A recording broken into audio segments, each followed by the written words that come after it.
I'm an applied anthropologist, and I come to this climate change work from having studied economic and social justice movements, particularly in the US South, and having lived many years in Japan. So I definitely came at this from a cultural perspective, and also very much from a perspective of what it means for big institutions to engage with populations that have largely been marginalized in the history of our country, which was talked about quite a bit yesterday. And my work over the past 6 years or so has really been to see where do these things come together.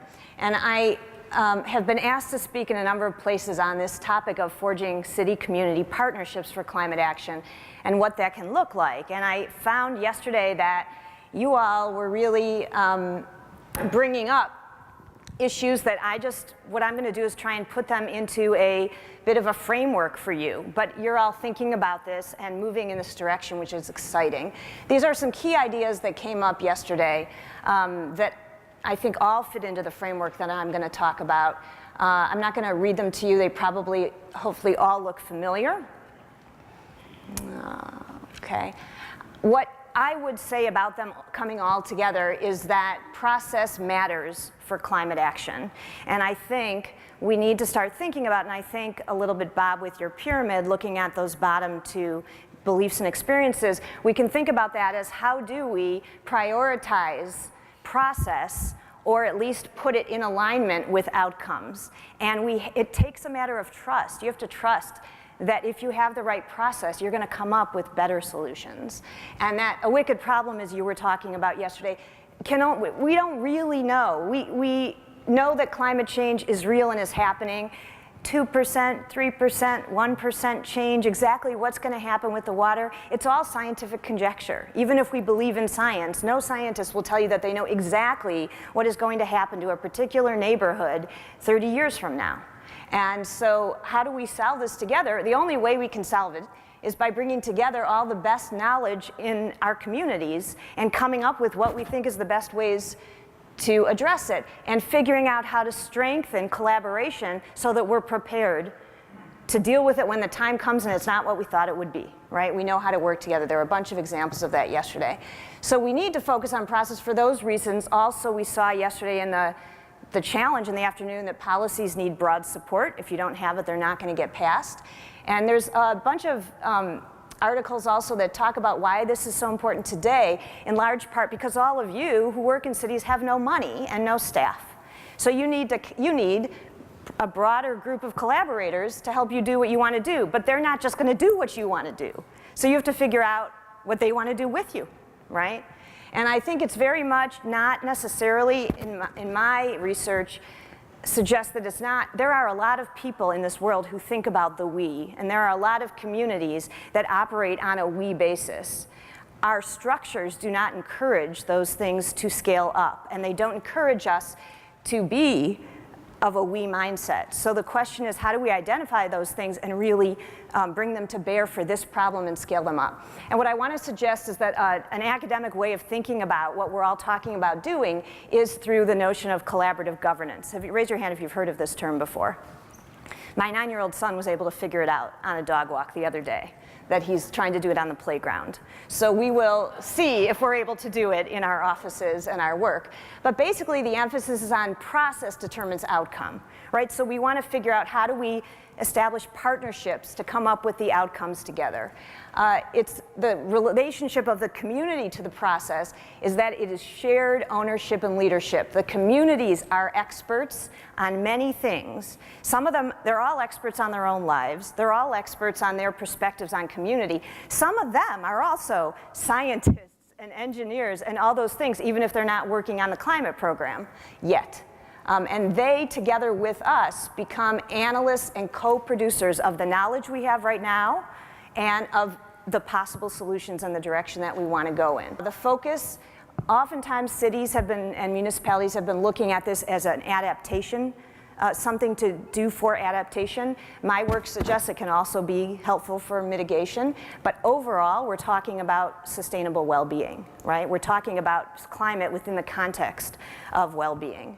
And the actions are not, as Bob was saying, they're not what we want you to do is retrofit your home. That retrofit may be what a community ends up doing, but it's situated within a broader program for sustainable community building, right?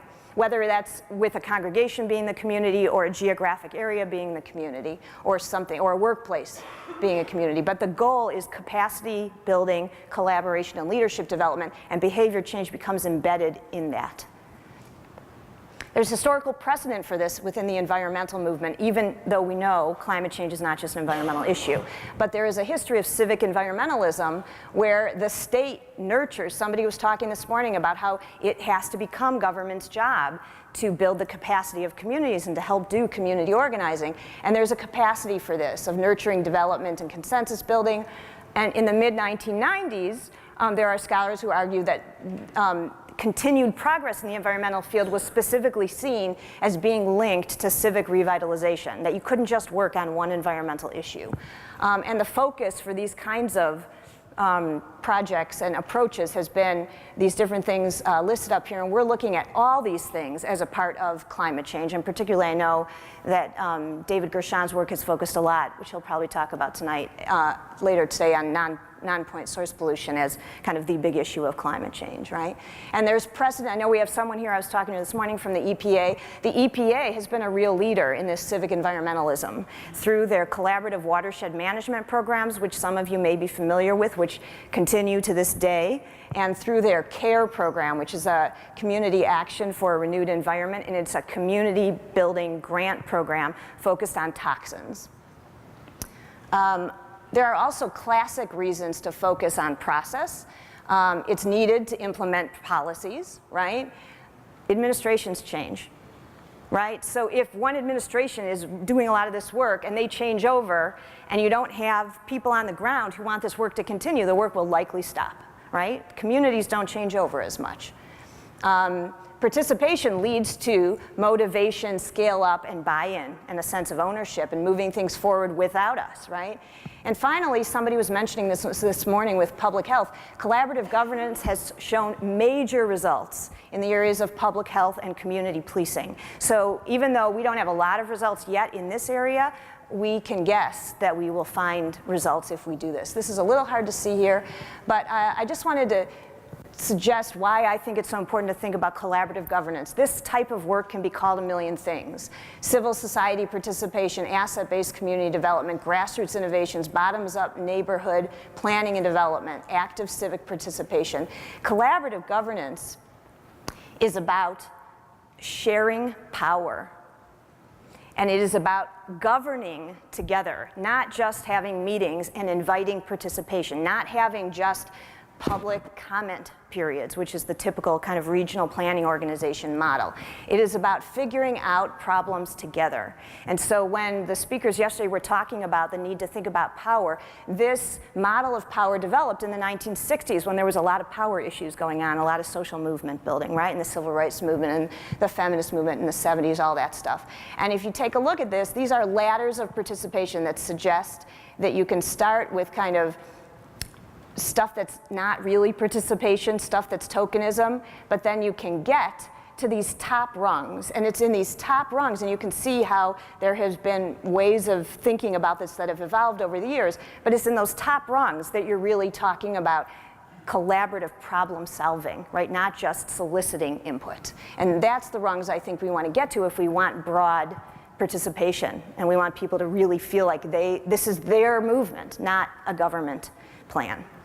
What I want to do is talk to you a little bit about how this model of collaborative governance has played out in Chicago. I'm an applied anthropologist, so I lead the research and then I turn it into action myself with a whole lot of partners. So I'm talking about my own work. But we have done work in 9 different neighborhoods so far in Chicago. It started when I was at the Field Museum leading a team of ethnographic researchers, and we did research. We were hired by the city of Chicago to help engage communities in their Chicago Climate Action Plan. And we were also trying to help engage communities in the Chicago Region Climate Action Plan for Nature, which is focused on plant and wildlife adaptation. So we did research in these communities all over the city, very diverse. And I want to just show you a couple things that were really key to our approach and what some of the results are. have been. One of them is that we used really creative engagement methods. And I know when Bob read my bio, he mentioned experiential education. I cannot emphasize enough how the way that even we're doing things here at Garrison is not the normal way that people learn.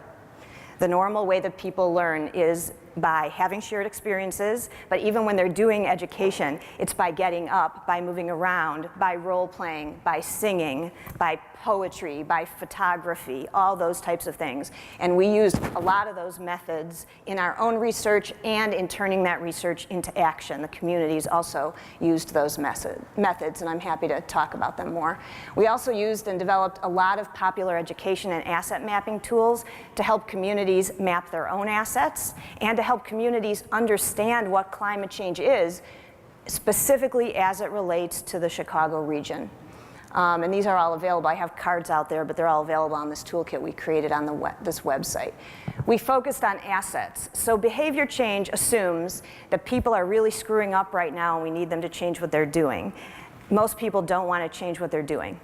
And most people are insulted at that approach. So if you can identify in communities what people are doing that even has a kernel of something that's the direction you want people to go, they get very excited about that. They get excited that it's recognized, and they see it as something they just need to do more of rather than as something they need to change. So what we do is we do asset mapping research, and we look at, as anthropologists, which is a little different. Dina is a sociologist focusing very much on organizations. We go through organizations, but we look at a lot of the social assets, but also, and the environmental assets, but also the cultural assets, and I can't mention those enough. So you've got tangible things like entrepreneurs invested in the community or nature preserves, or you've got people who have a lot of construction and gardening skills, but you've also got intangible assets. So you've got huge awareness in the African American communities we studied of climate change from knowing about Hurricane Katrina. You've got Mexican immigrant families who grew up with huge awareness of water conservation issues and what they see in themselves as climate refugees coming from Mexico because they came from Mexico. So we get to those intangible assets and then concerns and barriers as well. The goal is to take regional plans and tailor them to local communities so that you've got, these are our strategies overall, these are the community assets and the community concerns, where do those fit together? Let's work with you to figure out where they fit together so you come up with a project that is moving our plans forward, and it's also moving forward your vision for what your community could be. So these are the kinds of projects that we've come up with. These are just some examples of community action projects. What I want to point out here around Africa, in the African American community, that's not the example I have up. Sorry, this is a kind of wealthier white community that's really got the forest preserves. It was led by the Chamber of Commerce and the Boy Scouts, so interesting new collaborations, and it was all about engaging the youth and the local businesses in changing the image of the community to be about sustainability. In the Mexican community, it was about taking a vacant lot and turning it into a native play lot with a daycare and environmental justice organization and a Mexican hometown federation. And they grabbed onto the idea of monarch butterflies as a symbol of immigration rights. And they used this garden as a place to talk about how people should have the right to cross borders at the same time that they talk about climate change. It ends up with city-community collaborations. This is a project, a retrofit project the city wanted, and they put all these resources into one community to try a pilot project to increase retrofits. And it was partnered with youth groups who did public art that advertised the green assets of the community at the same time that it advertised the retrofit program. We had a huge, what I call a collaboration network, which was an energy action network, brought people from all over the city, mostly from low-income and people, communities of color, to become energy ambassadors in their community. They become the go-to sites, and to identify the assets in their community and increase retrofits. We have another community of practice similar to what we're doing here and what you guys all have, many of you have in USDN, that is just bringing people together to share new ideas at the grassroots level around sustainability. So this is how I want to end, which is just to point out to you a couple, these are the key components. Some of them I have discussed. I want to just point out two things. maybe 3 things, the last 3. One is that I think we need to be really, really careful about when we think about going local. We don't want to just talk about polar bears in the Arctic, that is for sure, and all our materials are about Chicago. But wealthy communities, and I grew up in one of them, and I worked at Northwestern and Duke, these kids think they own the world. The lower income communities don't even want to come 3 miles to the Field Museum or go 10 miles to the Chicago Botanic Garden because it doesn't feel like it belongs to them. So when we think about local, local, local, we also have to make connections out to regional and national and global. Otherwise, we're just replicating the marginalization that these communities have had for a long time. And I tried to show a couple examples where you've got global connections. Lots of times connecting to other countries is a way to connect to communities of color that are trying to do things like pride and African heritage. And then the last thing there is it's very important not just to use these tools ourselves, but we've been talking about facilitation and collaboration. We need to invest the time to create the tools and train the people in communities with expert ways to do democratic deliberation and facilitation and collaboration so they can then go out and train other people and do it themselves. I can talk later about impact and scale if you're interested, but I wanted to end with the quotes. Daniel Burnham is very famous in Chicago as a planner, and he is famous for saying, "Make no little plans, they have no magic to stir men's bloods." And then Paul Hawken, who is affiliated with Garrison, has said the world seems to be looking for the big solution, but the most effective solutions are local and systemic. And I think the key here is to figure out how to take our big plans and get people engaged in moving them forward together with us through collaborative government formats. Thank you.